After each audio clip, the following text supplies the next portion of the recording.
La velocità del taxi non era di certo elevata, anzi, ma l'impatto è stato comunque tale da mandare a fondo la gondola.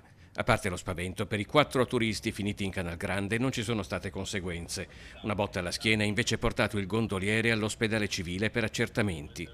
Erano le 17 di domenica quando l'incidente è avvenuto di fronte a centinaia di persone che si trovavano in riva del Vin e in riva del Carbon, a 2 passi dal ponte di Rialto.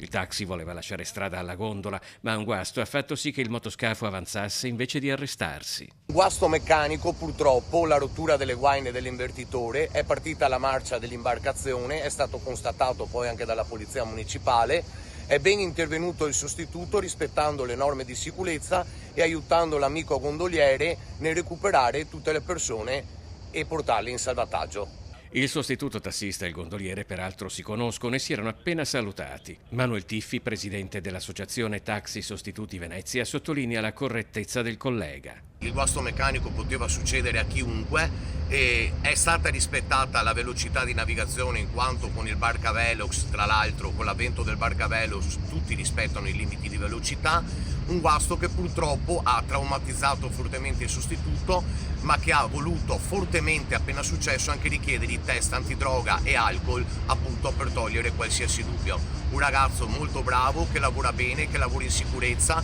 i mezzi sono tutti sempre controllati e in piena manutenzione e ci auguriamo che non succeda più. Inevitabilmente la memoria di molti è tornata al 17 agosto 2013, quando a pochi metri più in là, verso il ponte di Rialto, il criminologo tedesco Joachim Vöckel perse la vita in gondola nello scontro con un vaporetto, una morte per la quale la famiglia si è recentemente vista riconoscere dalla Corte d'Appello di Venezia un risarcimento di oltre 4 milioni di euro.